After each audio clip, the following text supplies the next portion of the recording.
les marrons, avec lesquels ils jouent à faire des petits animaux ou des personnages, on ne les mange pas.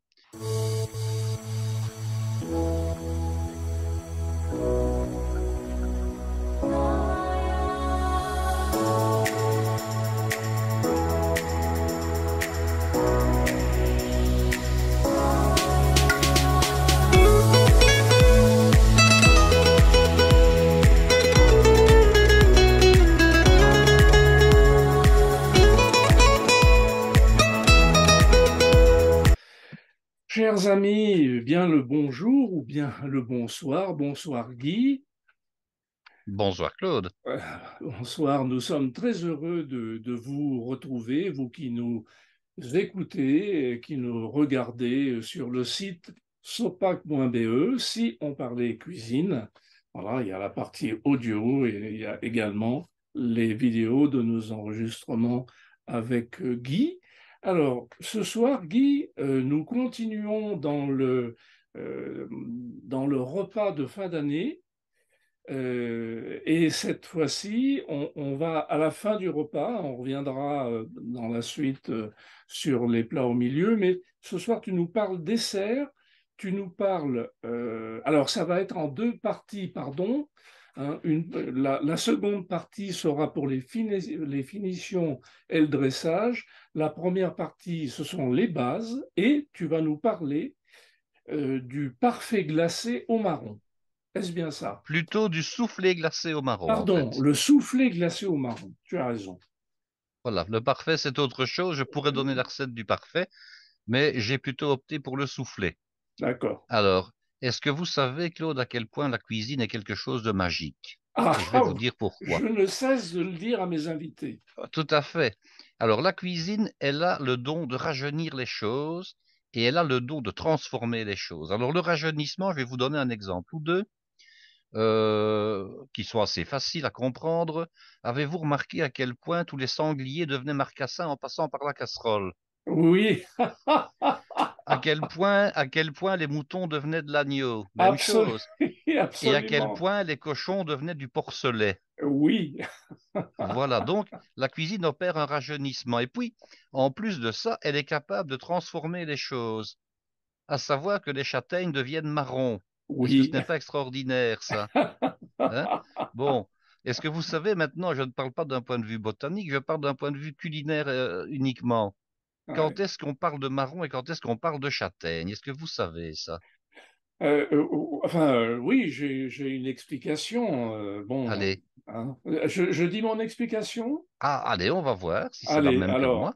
le marron est travaillé par un professionnel, par un chocolatier, un pâtissier, et la châtaigne, on va la chercher au pied du châtaignier et on la Hmm. prépare soi-même en la passant à la poêle, enfin, dans Bon, divers. ça c'est une manière de voir les choses, mais ce n'est pas en principe la manière légale. Ah bon, d'accord, Alors, j'explique un peu. Alors, d'un point de vue je t'en prie. botanique, il faut quand même savoir une première chose au départ, c'est que en cuisine, on ne consomme que de la châtaigne d'un point de vue botanique. Pourquoi? Parce Euh, que ce que nous appelons des marrons, à savoir les marrons d'Inde, sont tout à fait inconsommables, en tout cas pour Absolument, nous. oui, Hein, pour les vers, les hérissons et d'autres animaux de ce genre-là, je suppose qu'il n'y a pas trop de problème. Mais pour l'être humain, le marron d'Inde est toxique. oui, Alors, le marron d'Inde, il est utilisé par justement ses propriétés toxiques pour ses vertus au niveau de la circulation sanguine. Hein. oui. D'ailleurs, on trouve des extraits de feuilles de marron d'Inde ou de marron d'Inde dans certains médicaments pour les personnes qui ont des problèmes, je dirais, de résistance de leur vaisseau sanguin. Donc, Mhm. le marron, d'un point de vue botanique, on oublie. Ce qui veut Oui, dire que ce que les petits gamins et les petites filles vont parfois ramasser quand l'automne arrive et que les marrons tombent, ça ne peut servir qu'à faire des petits animaux avec des allumettes ou bien des cure-dents, mais oui, certainement pas. Et il faut quand même bien leur expliquer parce qu'ils pourraient confondre hein, en oui, disant on va manger des marrons. Hein. Ils attrapent des véritables marrons d'un point de vue botanique du terme, c'est-à-dire des marrons d'Inde. Hein. Ils pourraient dire on va les cuisiner, on fait un petit feu, on les met à cuire ou bien on les cuit dans une casserole. Et puis en fait, ils peuvent se rendre malades de manière assez sérieuse. Donc, oui. il faut bien leur expliquer que les marrons, avec lesquels ils jouent à faire des petits animaux ou des personnages, on ne les mange pas. Donc, nous mangeons donc effectivement le fruit du châtaignier. Oui. Néanmoins, dans le fruit du châtaignier, on distingue les marrons des châtaignes. Et vous ne savez pas comment on les distingue. Eh bien, je vais vous expliquer. On va Oui. parler de marron lorsqu'il y a un seul fruit par bogue. La bogue, Ah, c'est donc l'enveloppe épineuse qu'on le trouve aussi bien piquant, oui. chez le marron que chez la châtaigne. Mais quand il y en a un seul dans la bogue, on va parler de marron. Et quand il y en a plusieurs, on parle de châtaigne. Alors, je Voilà n'ai donc la jamais. différence qu'il y a entre les deux. En D'accord, principe, c'est ça. d'accord. Je n'ai jamais Et vu. alors, lorsqu'on parle de marron confit, eh Oui. bien, des artisans qui pratiquent le confisage des marrons utilisent de gros spécimens qui sont donc forcément seuls dans leur bogue pour Mhm. réaliser les plus beaux marrons glacés qui soient. Alors, un Mhm. marron glacé, ce n'est finalement rien d'autre Cul de qu'un châtaigne. fruit confit. C'est Oui, une tout à châtaigne, fait. bien sûr, du point de vue botanique, mais Ouais. c'est un fruit confit. Ouais. Donc, les artisans qui les fabriquent vont passer le marron dans plusieurs bains de sucre plus ou moins concentrés et de plus en plus concentrés, jusqu'à ce qu'une partie de l'eau qui est contenue dans le fruit soit remplacée par du sucre. Et ça nécessite quand même pas mal de travail. C'est aussi la raison pour laquelle ces fameux marrons glacés coûtent relativement cher, Oui. Oui. faut quand même bien l'avouer. Alors, un dessert au marron, c'est pourquoi, je dirais, c'est souvent lié à l'automne et surtout aux fêtes de fin d'année. Oui. On a remarqué, hein, je ne vais rien inventer, que lors des réveillons de Noël, mais surtout de Nouvel An, on met des produits qui sont plutôt des produits chers, des produits luxueux, hein, qu'on n'aborde pas toujours le restant de l'année. On va mettre du foie gras, on va mettre des huîtres, on va mettre du homard, on va mettre de la langouste, on va mettre des poissons. Du Le caviar. saumon n'est plus maintenant un produit très cher, mais on va mettre Oui. du caviar. On va mettre, je dirais, des viandes plus chères. On va mettre du gibier, on va mettre de la dinde, de la pintade. Maintenant, la dinde est un mauvais exemple, étant donné que c'est Oui. un aliment qui est devenu très démocratique. Mais Oui. il fut une époque où la dinde était considérée comme un produit de luxe. Il y a quand même quelques dizaines d'années de cela Oui. avant que l'élevage intensif n'existe. Donc, on mettait des desserts également qui donnaient l'impression que ce jour-là, on ne regardait pas la dépense. Et le Oui. marron était justement, de parce qu'il était cher à la base, un produit qui était prisé. Alors, on peut évidemment faire toute une série de desserts sans marron, hein, ça ce n'est pas un Oui. problème, mais le marron reste quand même un article qu'on va retrouver plutôt aux fêtes de fin d'année de toute façon. Alors, on va le retrouver aussi en automne parce que c'est la saison, mais il faut bien se rendre compte que des marrons glacés, on peut les trouver quasiment toute l'année. On ne les Oui. Oui. trouve pas que d'octobre à janvier, évidemment. Alors, je vais vous donner aujourd'hui la manière de réaliser du soufflé glacé au marron.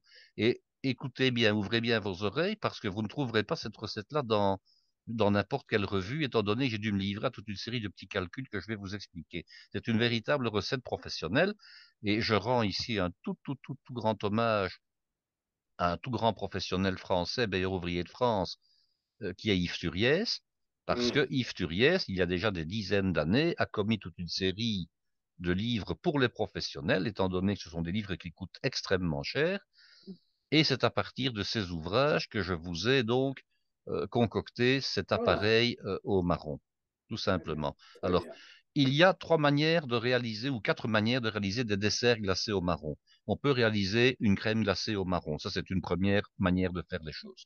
Ouais. On peut réaliser ce qu'on appelle une mousse glacée au marron. C'est une deuxième manière de faire les choses. On peut réaliser ce qu'on appelle un parfait glacé au marron. C'est encore une autre manière de faire les choses. Et on peut réaliser du soufflé glacé au marron, qui est finalement la recette la plus complexe. Et c'est celle-là dont je vais vous parler aujourd'hui. D'accord.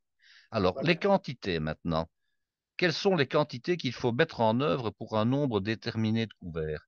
Alors, dans le cadre du soufflé glacé au marron, vous avez ce qu'on appelle l'appareil, la composition de base, et puis vous avez toute une série de choses qui peuvent intervenir, qui viennent se surajouter. Qu'est-ce que vous pouvez avoir, par exemple, des brisures de marron que vous avez fait macérer dans de l'alcool. Donc, vous allez les rajouter. Vous pouvez avoir des biscuits de la génoise ou éventuellement des morceaux de biscuits de type boudoir que vous aurez mis en insertion dans la composition, hein, au milieu donc, et que vous aurez éventuellement imbibé d'un sirop de sucre avec de l'alcool qui est celui dans lequel vous aurez mis vos marrons à macérer. hein. Donc tout ça fait qu'il y a une quantité en plus qui va venir s'ajouter. Alors quelle quantité faut-il? Bon, après un repas de type repas de fin d'année, vous avez besoin d'à peu près 150 grammes de composition pour avoir une portion correcte. On peut en avoir un peu moins, on peut en avoir un peu plus. C'est extrêmement goûteux, mais c'est le genre de choses qu'on ne va pas manger en trop grande quantité. Oui, Ça oui, doit se déguster à la petite cuillère à café. On en prend un peu, on laisse fondre en bouche, on avale, mais on ne mange pas ça, je dirais, comme si c'était de l'île flottante ou bien des œufs à la oui, neige, hein, c'est à peu près la même chose, oui. hein, voire même, je dirais, une portion de gâteau. On l'apprécie. Alors, je donne la recette aujourd'hui pour qu'elle soit diffusée rapidement avant les fêtes. Pourquoi? Parce qu'il faut s'y prendre suffisamment tôt à l'avance. Je m'explique. Mettre des brisures de marron dans de l'alcool pour les faire macérer, ce n'est pas 1 heure avant de réaliser votre recette que vous devez le faire. Certainement. Donc, vous écoutez la recette, je dirais, maintenant, hein, mesdames, messieurs, et puis, ben, si vous envisagez de faire ce dessert-là, vous devez déjà trouver les produits. Oui, Alors, le marron glacé n'est pas compliqué à trouver, mais par contre, je vous déconseille de l'acheter. Pourquoi? Parce que le marron glacé coûte très, très, très, très cher. Donc, ce que vous devez faire, puisque vous allez devoir mettre ça sous forme, je dirais, de brisure à un moment donné dans votre composition, c'est de trouver ce qu'on appelle des morceaux ou des brisures de marron glacé qui coûtent très nettement moins cher. Alors, les brisures de marron, ne croyez pas que ce sont des beaux marrons qu'on a hachés vulgairement et qu'on vous vend sous cette forme. En réalité, quand on fabrique les marrons glacés, il y a de la perte. oui, On ne les réussit bien pas sûr. tous. Oui, Donc, ceux qui sont cassés, ceux qui sont brisés, sont ensuite concassés et sont vendus sous cette forme-là aux professionnels parce qu'ils ne sont plus aptes à réaliser des marrons individualisés qui sont vendus dans une espèce de petite papillote, hein, oui, et oui, qui oui. sont ensuite glacés avec une glace royale, c'est-à-dire un mélange, je dirais, de sucre et d'eau qui est devenu légèrement opaque. Donc, on vous vend en fait les beaux marrons individuellement et on vous vend également les brisures qui sont utilisées pour les professionnels pour faire des desserts. Donc, ça demande un petit peu de recherche. Oui, Vous pouvez l'acheter éventuellement sur Internet. Vous pouvez aussi demander à un confiseur, à un chocolatier, à un pâtissier de vos connaissances. Tiens, j'aurais besoin d'acheter des marrons brisés, donc des brisures de marrons. Où est-ce que je peux en acheter? Qu'est-ce que je peux faire? Voilà. Ça, c'est une première chose. Alors, vous devez choisir ensuite l'alcool dans lequel vous allez mettre ces brisures à macérer pendant un certain temps. Quand je dis un certain temps, c'est 2, 3, 4, 5 semaines sans aucun problème, hein. Alors, oui, il y a 3 grands types d'alcool qui peuvent convenir. Ce sont toujours des alcools bruns, ce ne sont pas des alcools blancs. Alors, les grands accords classiques avec le marron, c'est le whisky et c'est le rhum. Alors, le plus oui, classique, le plus noble, je pense, reste le whisky. Alors, quel type de whisky devez-vous mettre? Un whisky qui est parfumé, mais ne tapez pas dans des bouteilles de whisky oui, à 100 ou à 150 euros la bouteille. Vous oui. prenez un whisky correct, un whisky ordinaire, peut-être pas le plus bas de gamme, on est bien Non, d'accord, mais n'allez pas taper dans des single malt ou dans des choses oui, extraordinaires, oui, oui, ça oui, n'en vaut pas la peine, hein. oui, Donc, oui. vous prenez éventuellement un whisky, mais l'autre accord, je dirais, phare avec le marron, c'est le rhum. Moi, ma Mhm. préférence, elle va au rhum d'ailleurs, parce que j'adore le rhum d'une part et parce que l'accord est bon, hein. Donc là, Oui, vous avez le choix. Si vous voulez être un petit peu, je dirais, patriote en France, vous prenez un rhum antillais, hein, vous prenez un bon rhum oui, brun de chez vous. ouais, Si vous voulez maintenant faire un petit peu plus dans le tape à l'œil et dans l'extravagance, vous prenez éventuellement un whisky. Alors, le troisième alcool qui pourrait convenir, mais nettement, nettement moins que les deux premiers que je viens de citer, c'est évidemment le cognac, hein. Bon, le cognac peut très très bien marcher, mais ce n'est pas l'alcool qui me oui, viendra en tête en premier lieu. oui, On ne va oui, jamais parler, je dirais, d'un marron glacé avec du cognac. Bon, à la limite, par défaut, oui, si vous ne trouvez rien d'autre, oui, hein, je vais prendre le cas d'auditeurs qui nous écouteraient dans des pays du monde, hein, où trouver éventuellement du whisky, ou dans des régions, en tout cas, où trouver du whisky ou trouver du rhum n'est pas forcément, je dirais, très facile. À ce moment-là, un autre alcool brun de type cognac peut convenir. Mais oui, c'est en tout dernier recours si vous ne trouvez pas un des deux premiers, bien entendu. Alors, vous allez prendre un bocal avec un couvercle qui ferme hermétiquement. Vous allez mettre vos brisures de marron et vous allez les noyer d'alcool. Maintenant, quelle quantité de brisures de marron devez-vous avoir par personne? Considérez qu'une quinzaine de grammes est bien, un peu plus est encore mieux, mais une quinzaine de grammes, c'est ce dont vous allez avoir besoin. Voilà, tout simplement. D'accord, Alors, d'accord. est-ce qu'il est nécessaire d'avoir un marron glacé pour garnir ultérieurement, je dirais, votre dessert? C'est une possibilité. Et si vous Oui, regardez la photo qui se trouve derrière vous, évidemment, oui, derrière notre ami Claude, vous verrez qu'il y a un dessert individuel avec un beau marron, hein, par personne, mais ça va augmenter quand même relativement bien le coût le prix de revient de votre dessert. Ce n'est oui, pas une obligation et je vous expliquerai comment vous pouvez faire si vous n'avez pas envie de mettre un marron glacé entier par personne. D'autant plus que manger le marron entier au-dessus du dessert, ce n'est pas forcément évident parce oui. que vous allez manger ça avec une cuillère à café et je vous défie, c'est de couper le marron avec la cuillère à café, hein. Et Vous allez devoir le prendre en main, vous allez devoir mordre dedans, etc. entre le pouce Tandis et que ce que je vais l'index. vous expliquer, vous ne serez pas obligé de le faire. Ouais. Alors, venons-en maintenant à la recette proprement dite et je vais vous expliquer dans le détail.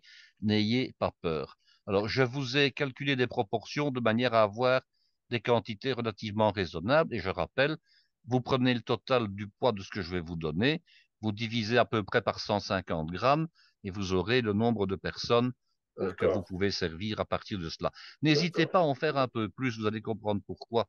Parce que dans un premier temps, dans une première variante que j'expliquerai la semaine prochaine, je vous inviterai à adresser cela dans des verrines individuelles. Or, Oui, il n'y a rien de plus facile quand on adressait ça dans des verrines individuelles et qu'on les a bien entendu mis à gonfler que de ressortir une de ces verrines, que ce soit lors de la visite, enfin quand je dis une par personne évidemment, hein, ouais, ouais. que ce soit lors de la visite impromptue de quelqu'un, que ce soit pour noyer son chagrin un jour de cafard, vous sortez un petit soufflé glacé au marron, hein, et puis bien égoïstement, plutôt que de manger de la glace à Gundaz sous le plaid, vous vous mangez une petite verrine de soufflé glacé, vous verrez, ça vous coûtera moins cher et ce sera tout aussi bon. Alors, vous avez Absolument. besoin de pâte de marron. Alors, vous en avez besoin de 400 grammes. Qu'est-ce que Alors, c'est que la pâte de marron? oui, C'est un, c'est la c'est confiture de tout. marron, ce qu'on appelle Non, la ce n'est pas de la confiture de confiture de marron. marron, justement. Attention, ne nous trompons pas. D'accord. C'est de la conserve de marron qui, qui est, je dirais, qui consiste en une pâte, à savoir du marron qui est cuit et qui a été moulu et qui forme une espèce de bloc compact dans la boîte. Il n'y a pas de sucre là-dedans.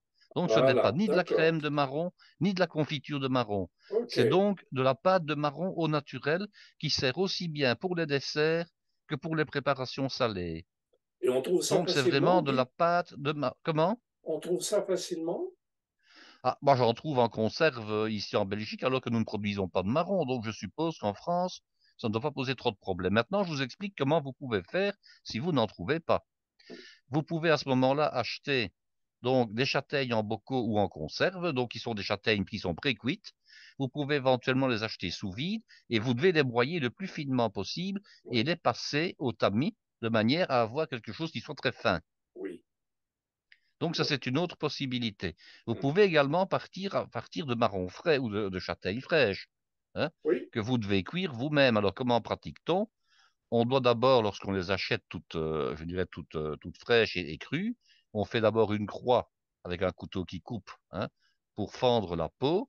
On les ébouillante, on les pèle, hein, on enlève donc la peau dure oui, qui entoure le centre du fruit, et ensuite on doit les faire pocher dans de l'eau. Alors ici, dans ce cas-ci, vous ne les faites pas pocher dans de l'eau salée, vous les faites pocher dans de l'eau nature, parce que si vous mettez oui. du sel, Ah ben, vous aurez quelque chose qui sera salé. Alors, vous les absolument. faites pocher, je dirais, le temps nécessaire à ce que le marron soit cuit et quand je dis le marron, entendons-nous, on parle de la châtaigne, hein, Voilà. jusqu'à ce que vous l'écrasiez facilement avec les doigts. Oui, Hein, il doit être cuit, oui, point à la oui, ligne, il ne doit pas oui, rester ferme. Vous pourriez éventuellement le garder un rien plus ferme si vous l'utilisiez comme légume d'accompagnement pour un plat de gibier, mais oui. pas si vous en faites un dessert. Donc, il doit vraiment être cuit et pouvoir s'écraser facilement entre les doigts sans aucune résistance. Alors, Mhm. même chose, vous allez les écraser et vous devez absolument les passer au tamis de manière à en faire je dirais, quelque chose de fin, quelque chose Oui, de, je dirais, de finement broyé. oui. Si vous avez ce qu'on appelle un cutter, c'est-à-dire un appareil, non pas le cutter qui sert à découper les tapis pleins ou les moquettes, hein. Je parle ici de Oui, l'appareil de cuisine, hein, qui est constitué. Oui, mais bon, il faut parfois mieux le oui, dire oui, parce que oui, tout à quelquefois, fait. Il faut euh, préciser. faut préciser. Donc, un cutter, c'est le nom qu'on donne à un appareil destiné, je dirais, mécaniquement à couper les choses. Hein, donc, vous avez un récipient avec un axe vertical au milieu, une lame qui s'enchase sur cet axe vertical, une lame double. Vous mettez les éléments à réduire en purée ou en poudre dans la machine, vous mettez le couvercle, vous mettez en route et vous avez les lames qui se mettent à tourner et qui vont vous broyer à peu près tout. Bon, ça dépend évidemment de la taille et de la puissance de votre cutter, mais enfin, bon, en principe, c'est fait pour ça. Et vous pouvez également donc cutériser. C'est le plus facile, hein, c'est de cutériser Oui, qu'un cutter, vos marrons, une fois qu'ils sont cuits. Mais ça se trouve en conserve très facilement. On trouve même les marrons pré-cuits en surgelé. Ça existe également. oui, d'accord. Donc, soit la conserve ou la pâte est déjà réalisée, soit les fruits pré-cuits frais, sous vide, surgelés ou en bocaux ou en boîte, Mhm. soit les fruits que vous achetez nature chez votre marchand de quatre saisons ou chez votre maraîcher et que vous cuisez vous-même. Mais D'accord. le but, c'est qu'après, on ait une purée, Une je belle. dirais, nature, sans Oui, sel ni sans sucre à la oui, fin. oui. Donc, il vous en faut 400 grammes. D'accord. Alors, 50 grammes de rhum brun ou de whisky ou éventuellement de cognac, mais je privilégie dans l'ordre le rhum et puis Le le whisky. whisky. Oui, Alors, le rhum brun, un rhum parfumé. Il y a un rhum professionnel qui est extraordinaire, mais je dis bien professionnel, hein, euh, et qui est un rhum français des Antilles. Alors, je ne vais pas dire le nom parce que sinon, on va dire qu'on fait de la publicité, mais vous avez une belle dame de couleur foncée qui se trouve en oui, écusson sous la bouteille. Et oui, le nom reprend ce que la dame est. Ça commence par un N et ça se termine par un A. En disant oui. tout ça, je pense que j'en dis suffisamment. Oui, Maintenant, il y a d'autres très beaux rhums de par je dirais, l'Amérique du Sud. Vous avez des rhums de Colombie, du Pérou, du Venezuela. Vous avez des rhums qui coûtent très très cher. Ne mettez pas non plus un rhum extraordinaire qui doit se oui, boire pour lui-même et qui doit se déguster pour lui-même comme un bel alcool. Donc prenez un rhum parfumé, mais ne prenez pas, je dirais, un rhum qui est hors de prix. Par contre, évitez, désolé pour eux, mais les rhums, je dirais, de type anti-anglaise. J'ai oui, déjà pris des rhums comme ça qui étaient parfois un peu moins chers, pas toujours d'ailleurs, mais qui manquaient de parfum, oui, hein. oui, Bon, il faut prendre un rhum pâtissier. Il faut reconnaître que certains rhums vont aller mieux dans des cocktails et d'autres vont mieux servir à la pâtisserie. oui. Quelqu'un qui a un peu l'habitude, il sait lequel il doit prendre, hein. Mais il faut Mhm. prendre un rhum parfumé, ça c'est clair. Oui, Alors, oui, le rhum en question, ce n'est pas celui qui va servir à imbiber les brisures de marron, c'est autre chose. Ici, c'est pour la composition de l'appareil que je vais vous détailler après. d'accord. Alors, il vous faut de l'appareil à bombe. Et ça, c'est une recette à tiroir, en fait, hein. Alors, une recette à tiroir, qu'est-ce que c'est? C'est une recette dans laquelle interviennent une autre recette. Et il en faut 500 grammes. Et c'est ça qui m'a posé problème, enfin un problème tout relatif, hein, parce que j'ai dû vous calculer combien vous deviez mettre de choses en œuvre pour faire 500 grammes d'appareil à bombe, et ça je l'expliquerai dans quelques instants. Alors il existe plusieurs types d'appareils à bombe. Vous avez ce qu'on appelle l'appareil au sucre, vous avez l'appareil au sucre cuit, et vous avez la bombe au lait. Alors j'ai pris la plus simple pour que ce soit le moins compliqué pour vous, à savoir la bombe au sucre, mais qui ne nécessite pas de sucre cuit. Comme ça, vous n'avez Oui. pas besoin de thermomètre. Ah Donc, oui. ça, je vous expliquerai dans quelques instants comment vous devez faire. Mhm. Ensuite, il vous faudra, ah, si vous aurez quand même besoin d'un thermomètre après pour la meringue italienne, pardon. Oui. Il vous faudra des blancs d'œufs, 5 blancs d'œufs. Il vous faudra 350 grammes de sucre, sucre S2 ordinaire. Mhm. Et il vous faudra 500 grammes, pardon, de crème fraîche à 40% de matière grasse. Liquide, Hein. dur. Liquide, de toute façon, dans tous les cas, liquide, donc de la D'accord. crème fleurette, mais à 40% de matière grasse. Oui. Éventuellement, si elle ne faisait que 35%, ça pourrait marcher aussi. Mais ça va quand même mieux, ça monte mieux quand on a de la crème à Oui. Oui. 40%. ouais. elle donne un meilleur résultat, elle est meilleure au goût d'une part, et puis je dirais qu'elle va monter à tous les cas, dans tous les cas. Alors, première opération, il faudra réaliser l'appareil à bombe. Et c'est là que c'est un petit peu plus compliqué parce qu'il en faut 500 grammes. Alors, avec un premier jeu de proportion, j'en avais trouvé 499 grammes et demi quand je fais mon petit calcul. Oui, Et avec une deuxième proportion, j'en ai trouvé 555 grammes. Mais il faut savoir qu'il y aurait une petite évaporation. Ça, c'est le poids brut. Donc, la raison, elle est la suivante. Si vous avez des gros œufs, donc les jaunes vont être gros, on est bien oui, d'accord. oui, Vous faites la composition à partir de 9 jaunes d'œufs. Et si vous avez des œufs plus petits, vous faites la composition à partir de 10 jaunes d'œufs, ce oui, qui me paraît tout à fait cohérent oui, dans tous oui, les cas. oui. Et en principe, vous devriez avoir assez. Alors, la recette n'est pas compliquée en soi. Vous devez mélanger du sucre, de l'eau et des jaunes d'œufs, à cru, à froid. Donc, ça ne demande pas d'avoir fait 5 ans d'école hôtelière, hein. Alors, dans le cas des 10 jaunes d'œufs, vous prenez donc 10 jaunes d'œufs, donc des œufs clarifiés, vous séparez le blanc des jaunes, hein. Vous allez avoir besoin d'eau, à savoir 62 grammes et demi d'eau en théorie. Si vous avez 63 grammes, personne ne vous en voudra, soyons clairs, hein. Oui, Et alors, vous allez avoir besoin de sucre, du sucre S2, le sucre fin ordinaire, tout à fait courant, hein. Vous allez avoir besoin de 312 grammes et demi. hein, Alors, vous mélangez tout ça sans aucun problème ensemble, et puis vous mettez votre récipient à pocher au bain-marie. Qu'est-ce que ça veut dire?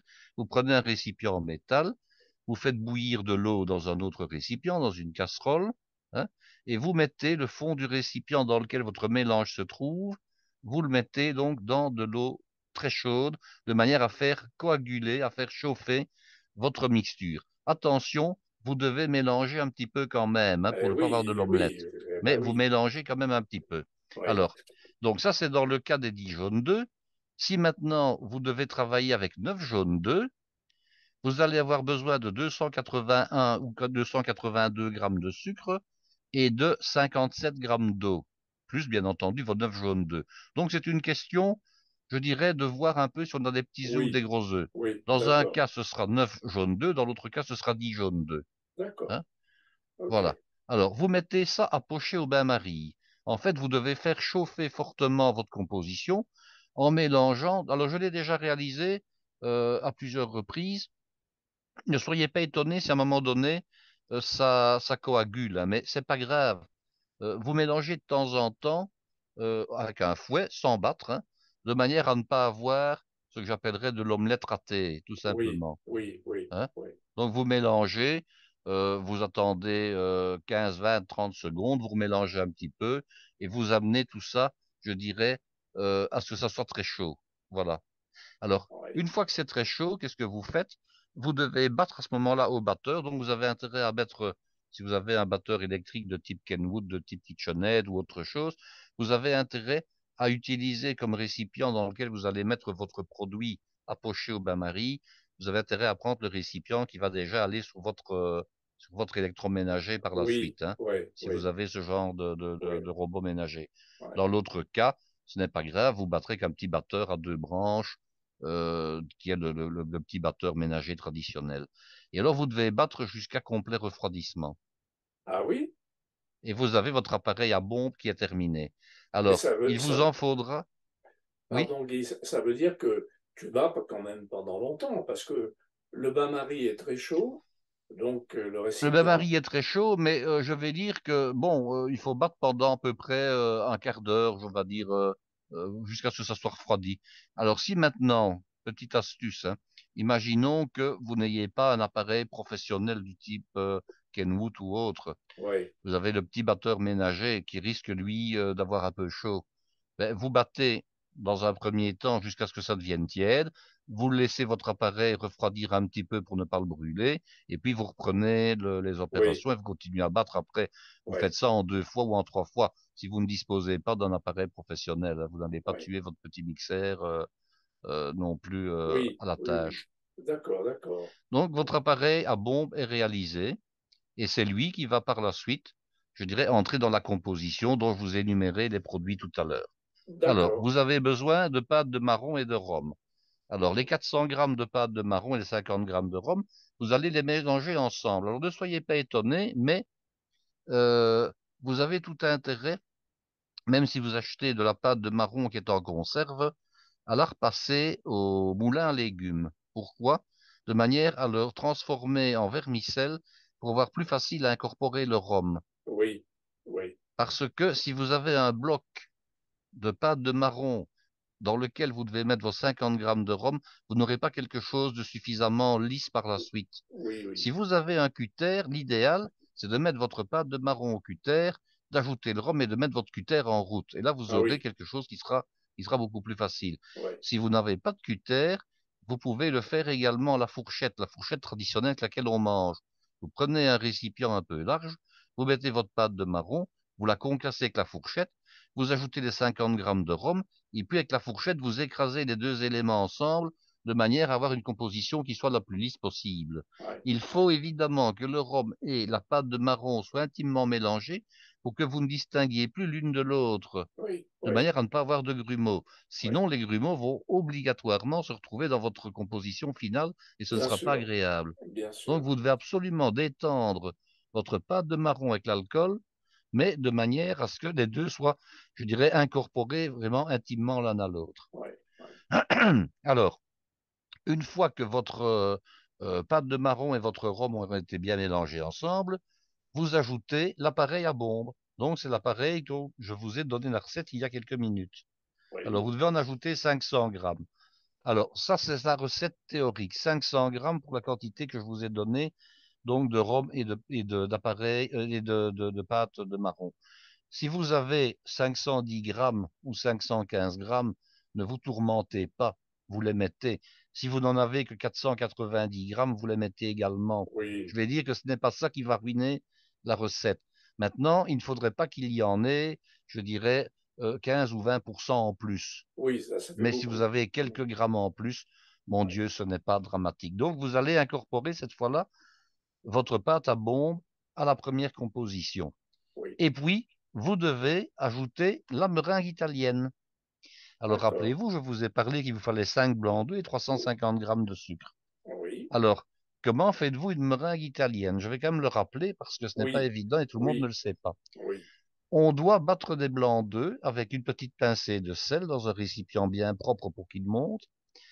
Lorsqu'ils sont à 114 degrés, on met en route pardon, lorsqu'ils sont presque battus, on met son sirop enfin, je recommence. On fait un sirop de sucre avec de l'eau et du sucre. Toujours un tiers d'eau par rapport au poids du sucre. Comme on avait 350 grammes de sucre, on va mettre à peu près 120 grammes d'eau. oui, Et quand le sirop est à 114 degrés, on met ses blancs d'œufs en route. Voilà comment on doit procéder. oui, Et lorsque le sirop aura atteint 120 degrés, le fait de le retirer par l'inertie due au récipient, il va monter à 121. Et lorsqu'il est à 121 degrés, on le verse sur les blancs d'œufs qui seront battus à fond. Alors, je rappelle ce que j'avais déjà dit lors d'un autre épisode. Pour avoir des blancs d'œufs qui ne grainent pas, qu'est-ce qu'on met, Claude? oui, oui, oui. Je vois très bien de la crème de tarte. On met une petite pointe de crème de tartre. Et pour Voilà. l'équivalent de nos 5 blancs d'œufs, on a besoin de la pointe d'une cuillère à café de crème de tarte, Oui, c'est-à-dire en gros un quart de cuillère à café, donc sur la pointe de oui, crème de tartre. Ça évite aux blancs d'œufs de grainer, oui, donc d'être trop battus. absolument. Alors, de nouveau, la meringue à l'italienne, vous devez évidemment la laisser refroidir, la battre jusqu'à complet refroidissement avant de l'incorporer. Mm, mm, mm. Alors, c'est la raison pour laquelle on peut travailler, je dirais, en plusieurs étapes. On va d'abord, si on veut exécuter sa meringue à l'italienne, si on n'a qu'un un seul robot ménager, hein, et c'est le cas de, je dirais, de la ménagère Oui, standard, on n'a qu'un seul robot ménager, et par contre, on lui demande de faire plusieurs préparations. On lui demande de faire je dirais, la meringue italienne, on lui demande de faire la pâte à la bombe, pâte à hein, et bombe. on lui demande éventuellement de faire le mélange final. Donc, qu'est-ce qu'on fait? On réalise sa meringue italienne on la débarrasse dans un récipient à part. Une fois qu'elle est faite, elle ne bouge plus, il n'y a pas de problème, elle peut rester en attente. L'appareil à bon peut être réalisé ensuite, on peut le mettre en attente également. Et puis après, la composition et le mélange final, on le fait dans le même ustensile. Et ça, les deux autres compositions sont prêtes, on n'a plus qu'à les ajouter. Donc, Mhm. à tout ce qui a déjà été fait jusque maintenant, on ajoute délicatement la meringue italienne, pas de Oui, problème. oui, Et puis après, ben, on doit ajouter la crème fraîche battue. Donc les 500 grammes de crème fraîche, vous les battez. Vous ne les battez pas à fond, ces 500 grammes de crème fraîche. Vous les oui. battez à 4 cinquièmes. Il y a une raison à cela. C'est que si vous battez à fond, vous aurez davantage de difficultés pour l'incorporer. Et d'autre part, vous risquez de surbattre un tout petit peu votre crème fraîche. Et à Oui. ce moment-là, vous aurez des toutes petites noisettes de beurre qui seront dans la crème Oui, je veux dire, fraîche après, ça en fait quand on du a trop beurre, quoi. battu. Oui. Ça fait du beurre. Mhm. Bon, même quand la crème fraîche n'a pas l'air d'être du beurre, on a parfois comme ça des toutes petites nodules de beurre qui sont dedans. Et quand on a ces petites nodules de beurre et qu'on veut les incorporer dans une autre composition, on n'arrive pas à les faire dissoudre. Oui, Et comme ça va être glacé, parce qu'on va mettre tout ça au congélateur après, comme ça va être glacé, au moment de la dégustation, la langue, elle va sentir des tout petits, des tout petites, je dirais, aspérités de beurre qui sont désagréables en bouche. Donc, on va battre plutôt à 4 cinquièmes. Alors, les professionnels appellent ça une crème baveuse. ah oui. C'est-à-dire qu'elle n'est pas battue à 100%, elle est battue à 80-85% de son maximum. Ouais.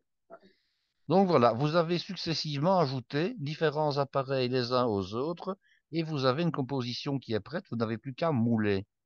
Alors je vais déjà vous expliquer maintenant comment vous pouvez faire pour mouler la composition. On Oui, peut soit travailler avec des moules individuels, soit avec un moule collectif. Si c'est oui, un moule collectif, vous devez prendre un moule de grande dimension qui va vous servir pour l'ensemble de la tablée. Ce n'est pas ce que je conseille dans un premier temps. Pourquoi? Parce que le plaisir, c'est que chacun ait son dessert individualisé d'une part, oui, c'est plus c'est plus sympa. beau, Oui, mais surtout, c'est aussi une question de moyens de conservation au congélateur. Et oui, de nouveau, vous avez intérêt, c'est à chercher le récipient adéquat ou les récipients adéquats à l'avance. C'est la raison pour laquelle c'est bien d'écouter l'épisode, je dirais quelques semaines avant les fêtes oui, de fin d'année. oui, Alors, je vais déjà vous parler des récipients et puis j'expliquerai dans un autre épisode comment vous allez faire le montage. Alors, euh, il y a trois ou quatre types de récipients possibles. Vous avez tout d'abord les verrines avec un couvercle mécanique. Alors, qu'est-ce oui, que c'est que ces verrines-là? C'est très à la mode depuis 4-5 ans. Ce sont finalement des bocaux de type bocaux à stériliser qu'un caoutchouc, hein, qu'on achète, qui sont destinés à mettre des desserts dedans. Il y a toute une série de formats, des petits, des moyens, des plus grands. Ça, c'est une première possibilité. Je ne le conseille pas et je vais vous dire pourquoi.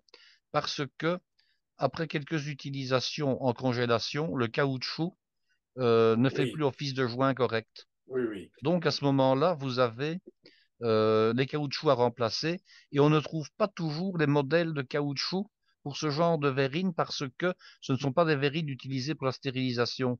Ce oui, sont des verrines décoratives pour les desserts.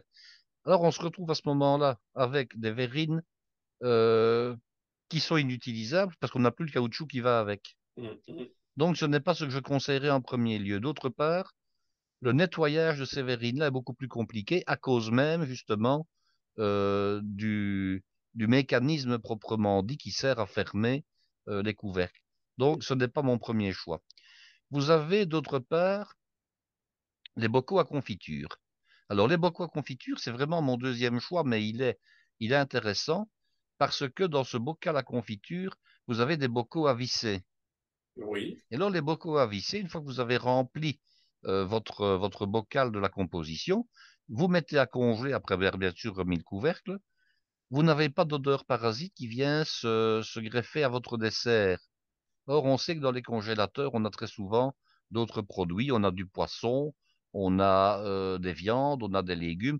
Et on sait que l'odeur d'un congélateur n'est pas toujours très agréable, hein, mm, parce qu'on mm, a malgré tout des odeurs qui passent d'un, d'un, d'un, d'un produit à l'autre. oui, Or, ici, avoir, par exemple, son soufflé glacé au marron, qui à un moment donné prend un goût de crevette, c'est quand même pas le meilleur qui puisse lui arriver, hein. non, Donc, le fait de mettre un couvercle à visser, c'est génial. Le seul problème des couvercles à visser, c'est que vous avez un récipient qui n'est pas très beau esthétiquement. On est d'accord?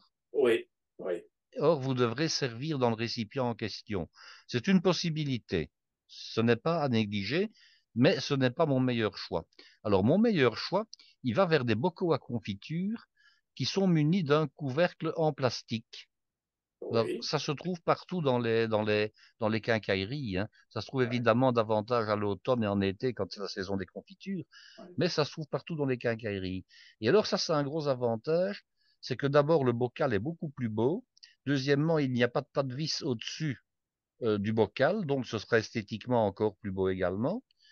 Et en plus, vous avez ce couvercle en caoutchouc rouge généralement qui vient s'insérer au-dessus et vous allez pouvoir mettre en dessous de ce couvercle un fin film alimentaire, donc du papier film plastique, comme on dit, hein, oui, euh, dans un premier temps, et le couvercle au-dessus. Là, vous allez avoir deux protections, et de nouveau, vous n'aurez pas de goût, pas d'odeur parasite qui viendra se surajouter à votre dessert. ouais, ouais. Ça, c'est l'avantage. Et alors, il y aura l'avantage de la présentation par la suite.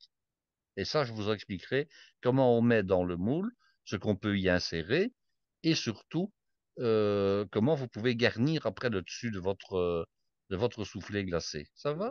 D'accord, c'est parfait. Alors, ça, Oui, je n'ai pas encore terminé. Ça, c'est l'option où vous faites des portions individuelles. oui, Je vais maintenant vous expliquer comment vous devrez faire, parce que de nouveau, vous devrez envisager un petit achat entre-temps. Si vous faites, par exemple, une bûche glacée au soufflé glacé. hmm, Alors, si vous faites une bûche glacée, excusez-moi, vous aurez besoin d'un moule gouttière, comme les moules dans lesquels on va cuire la bûche, oui, quand on fait une bûche traditionnelle en génoise.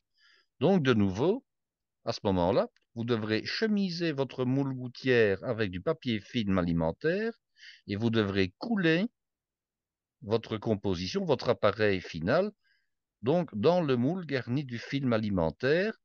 Une fois que ce sera fait, vous devrez refermer avec le film alimentaire votre moule de manière à ce que des goûts parasites ne viennent pas se greffer à votre dessert et vous mettez le tout à congeler.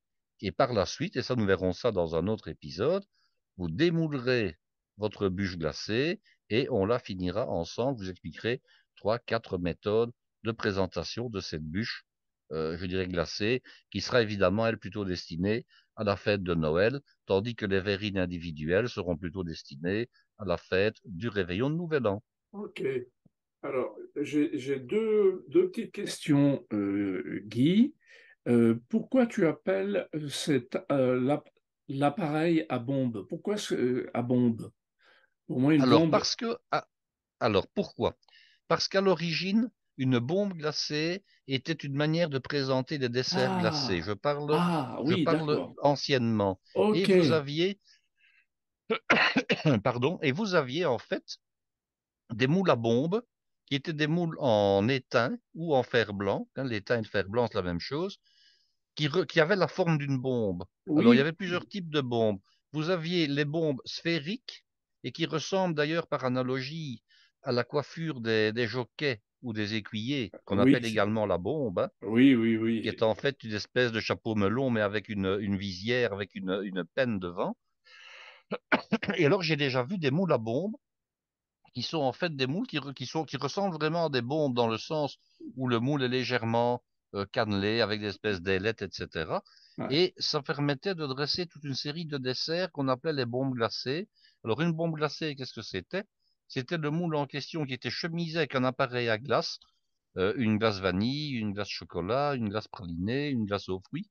Et l'intérieur, parce qu'on faisait un creux là-dedans, l'intérieur lui-même, souvent c'était soit une autre crème glacée ou un sorbet, soit éventuellement une mousse glacée ou un appareil à bombe. Alors l'appareil à bombe se distingue de la crème glacée tout simplement parce que lui, on ne le fait pas passer en sorbetière. oui, On travaille avec l'appareil à bombe, donc dans la recette que je viens de vous expliquer, et on lui ajoute tout simplement de la crème fraîche battue. Et on a ce qu'on appelle un appareil à bombe. Donc on travaille au départ avec des jaunes d'œufs ou des œufs entiers qu'on a cuit, soit avec une meringue, avec un sirop brûlant, soit par pochage au bain-marie, comme je viens d'expliquer. Et on ajoute à cela de la crème fraîche battue, et c'est ça qu'on appelle un appareil à bombe. Et c'était ça qui était mis dans les bombes glacées. Voilà tout d'accord, simplement pourquoi. d'accord, L'appareil d'accord. à bombe en raison du moule dans lequel on le mettait par la suite. Oui, oui, oui, je n'avais pas pensé à ça. Et D'accord. qui servait à faire ce qu'on appelle des bombes glacées, Oui, qu'on oui, servait jadis dans les banquets, mais je parle surtout, je dirais, des banquets 19e, début 20e oui, siècle, hein. oui, Maintenant, ça oui, oui, n'existe ça quasiment n'existe plus. plus. Et puis ma deuxième réflexion, c'est quand tu mets la crème fraîche, tu as parlé de 500 grammes de crème fraîche. C'est pas, Oui, c'est beaucoup ça, non? C'est ce qu'il c'est la faut. proportion qui va avec la recette. D'accord, d'accord, d'accord. Alors, 500 grammes de crème fraîche représente approximativement, on pèse, hein, Oui, approximativement un demi-litre. oui. Ah oui, c'est lourd quand même. Ah oui, un demi-litre, d'accord, Un 55. demi-litre. Oui, Mais le mieux, c'est de peser parce que les poids sont toujours, ne se trompent jamais, tandis que les volumes parfois se trompent. oui, oui, oui, Tandis d'accord. qu'en pesant, on est sûr au gramme près d'avoir la bonne quantité. D'accord, d'accord. Je regarderai Alors, après. le total ici de votre recette, hein, vous avez 400, 450, 950, plus 250, plus 150 à peu près, ça nous fait 1100. 1100 plus 500, De crème fraîche. 1600 plus 350, ça vous fait approximativement 1950 grammes. Oui, Donc, oui. vous avez l'équivalent, j'ai déjà divisé la recette en plusieurs fois, hein. Ah oui, Vous avez à peu près l'équivalent de 2 kilos de recettes terminées. d'accord. Mais 2 kilos de recettes terminées, si vous divisez 2000 par 150, vous avez, donc si je ne m'abuse, je compte en vitesse 6, vous avez une grosse douzaine de personnes en fait, hein, Oui, 12-13 oui, personnes. oui. Oui, parce que à 150, 10, ça fait, Oui, à oui, ça fait même 150 un peu grammes, plus, oui. un Oui, peu plus, hein, mais bon. oui, oui, oui, Voilà. oui. Alors de toute façon, comme je vous ai dit, vous mettez ça au congélateur. Même si vous êtes moins, il n'y a pas de problème. Vous pouvez ressortir au fur et à mesure de vos besoins, Oui, que ce soit le week-end suivant, que ce soit lors d'une visite. Vous savez, au Nouvel An, on reçoit souvent des gens qui débarquent à l'improviste, hein. oui, Et alors, absolument. on organise en vitesse un petit apéro avec des tapas. Et puis, ben, tiens, on n'a pas de dessert, qu'est-ce qu'on peut avoir? Ben, vous sortez, si vous êtes quatre, vous sortez votre quatre verrines ou vos quatre verres à confiture remplis Oui, de oui, soufflés glacés et oui. vous avez un dessert. Alors, il y a encore une autre manière de dresser le soufflé glacé, c'est-à-dire la manière tout à fait classique, c'est d'utiliser le récipient que vous allez chemiser avec un papier ou un carton léger et vous allez dresser, mais ça j'expliquerai tout ça dans le détail, hein, D'accord. et vous allez dresser la composition débordant du bord du récipient et au dernier moment vous enlevez la protection et vous aurez l'impression d'avoir un véritable soufflet qui sort de la tasse ou qui sort du verre. Ah Mais tout oui, ça oui. j'expliquerai en détail la fois prochaine pour ne D'accord. pas lasser nos auditeurs. Aujourd'hui, c'était Ok. la composition, c'était comment on réalise l'appareil, et puis la fois prochaine, ce sera comment on peut effectuer la présentation. D'accord. Est-ce que ça te choque si je rajoute des éclats de chocolat? Non, ça ne me choque pas, Bon. ça pourrait se faire, mais ici, de toute façon, j'expliquerai toute une série de possibilités la Ok, fois prochaine, hein, ok, en ok. disant, Ça voilà, parce marche. que si vous vous rappelez, on a parlé d'avoir des marrons brisures qui ont été macérés dans du rhum, mais je n'en ai pas parlé aujourd'hui. Ceux qui Oui, vont intervenir absolument. la semaine prochaine, hein. Absolument, absolument. Donc, on est en fin de repas, c'est le dessert, c'est magnifique. Qu'est-ce qu'on boit avec ça? Je savais que la question allait arriver. Eh ben Eh oui, bien, c'est bien traditionnel. sûr, hein. Alors, qu'est-ce qu'on peut boire avec ça? Alors Ben, d'abord, il y a... chaud ou froid? Ah, moi, je boirais du froid de toute façon. Je boirais un D'accord. vin, hein, je boirais un vin. Ok, tu boirais Alors, un vin. oui, parce que je boirais du chaud après. Ah bon, d'accord. Alors explique. Je garderai l'idée de la boisson chaude, et ça, je vous donnerai éventuellement l'une ou l'autre recette, sous forme d'un thé flambé, par exemple, après le repas. Oui, ah oui, Ça, c'est intéressant. génial, un thé flambé, hein. Oui, Ouais. j'expliquerai comment on peut faire un thé Oui, flambé. oui, absolument. Mais revenons, Alors, voilà. revenons alors, bon, le grand classique avec les desserts un jour de réveillon, c'est le champagne brut, hein. Alors, Oui, anciennement, on servait des champagnes demi-secs, des champagnes doux. Il y a d'ailleurs plus que deux, trois maisons qui font encore du champagne doux actuellement. Parce que le champagne doux, il était prisé et il est toujours prisé dans certains pays anglo-saxons, surtout les États-Unis d'ailleurs. oui, Or, le champagne doux, En France, on n'apprécie plus, en Belgique non plus d'ailleurs, et on apprécie de plus en plus un champagne brut. Mais attention, quand on dit brut, c'est-à-dire qu'il sera légèrement, très très légèrement adouci. Par exemple, avec Parfumé. 5 grammes de sucre au litre, hein. Donc, Ouais, ouais, ouais, il n'est pas sucré, mais il n'est pas aussi brut que celui qu'on va prendre à l'apéritif, par exemple, hein. ouais, Un ouais, brut de brut ou un brut sauvage. Alors, ce sont toutes des appellations un peu farfelues, mais qui correspondent quand même à quelque chose, hein. ouais. Le brut de brut, c'est un brut qui est plus brut que le brut, en fait, en réalité. Oui, oui, Et de brut sauvage, souvent, on donne ce nom-là à un champagne qui n'a absolument pas été rechaptalisé, qui n'a pas été resucré pour l'expédition. Donc, c'est vraiment le vin tel qu'il a été produit, hein, avec le moins de sucre possible. Et ça, c'est pour l'apéritif. Alors ici, moi, je conseille, c'est un champagne brut ou un mousseux brut éventuellement. Euh, alors, pourquoi brut? Eh bien, tout simplement parce qu'il va faire contraste oui. avec le dessert qui lui est Avec la sucré, douceur qui est avec la sucrée, douceur, oui. Oui. hein. Donc, ça, c'est une première possibilité. Alors, l'autre possibilité, c'est d'avoir un vin qui soit doux. Et moi, je pense ici, par exemple, à certains vins d'Afrique du Sud. J'ai un vin extraordinaire que je pourrais conseiller qui s'appelle le Wayne. Alors, c'est un Mhm. vin que je trouvais, je ne parviens plus à trouver, parce qu'il n'a plus été commercialisé là où je l'achetais. C'est un vin qui est vendu en petites bouteilles. Alors, je ne sais plus si c'était des bouteilles de 375 millilitres ou de 500 millilitres, mais ce n'était pas le format normal. Alors, c'était un vin de couleur dorée, de couleur ambrée plutôt, qui était issu de vieilles vignes qui étaient centenaires en fait, hein, et qui venait d'Afrique du Sud, avec un parfum extraordinaire. Et j'ai servi ce vin-là avec un autre dessert au rhum, et c'est pour ça que j'en parle, parce que l'accord entre ce vin-là et le rhum était génial. Ah, ah, Alors, le Oupa Sewain, pour vous expliquer ce que ça veut dire, parce que c'est d'Afrikaans, Oupa, c'est le nom que l'on donne au grand-papa. ah oui, Et alors, il y avait le pendant féminin qui était le Oma Sewain, parce que Oma, en flamand ou en néerlandais, c'est le nom qu'on donne, le nom affectif qu'on donne à la ah là, grand-mère. ah Oma oui, et voilà. Oupa. Oui, Voilà. absolument. Donc, ce Ça, serait je sais. l'équivalent de papy et mamie en français, hein, Oui, voilà. oui, oui. Donc, le Upassewain, c'était donc le pendant masculin et le Omassewain, c'était le pendant féminin. Et le D'accord. Upassewain est un vin extraordinaire, comme ça, mais qui est confidentiel, hein. Ah, Et alors, on ah, en boit juste un petit verre qui, lui, va se boire à température ambiante et non plus à température fraîche, hein, contrairement oui, au champagne qui, oui, lui, va se oui. boire à 8-9 degrés. Parce que l'autre erreur, ce serait de boire un champagne trop glacé. Vous savez que Oui, les champagnes médiocres se boivent glacés et les oui, champagnes de qualité se boivent frappés. Et oui. la nuance entre les deux, c'est que dans un cas, il est tellement froid qu'on ne ressent pas ses défauts, tandis que dans l'autre cas, il est suffisamment tempéré que pour qu'on sente sa qualité. Voilà la différence qu'il Absolument. y a C'est entre les bons joliment dit, champagnes et les bravo mauvais Guy. champagnes. C'est bien dit, hein? Ah, absolument, mesdames. C'est spontané, mais je l'ai bien dit. Ah, c'est Donc, extraordinaire. dans un cas, on camoufle les défauts, dans l'autre cas, on révèle les qualités et Ouais, les beaux ouais, champagnes. Alors, je pense qu'il vaut mieux boire un seul verre d'un beau produit un jour pareil que de absolument. vouloir en boire deux ou trois d'un produit médiocre. Oui, tout à fait. Je suis Ouais. d'accord Je avec pense toi. que un soir de réveillon, il vaut mieux boire peu, Oui, manger peu, mais manger et boire de la qualité. Ça, c'est mon absolument. principe. Oui, oui, oui. J'acquiesce, je souscris.